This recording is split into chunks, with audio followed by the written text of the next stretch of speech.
Вот у нас холодильник Mercedes. Сняли старый компрессор, который вышел из строя. Теперь уже вот этот вот перебранный компрессор.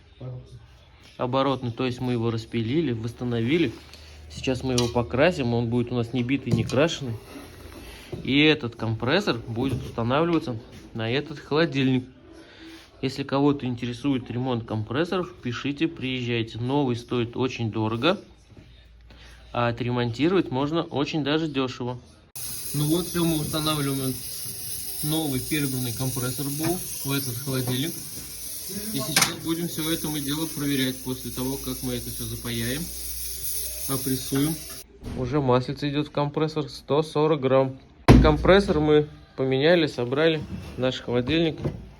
Все морозит. Теперь он идет у нас в тестовый режим на полгода.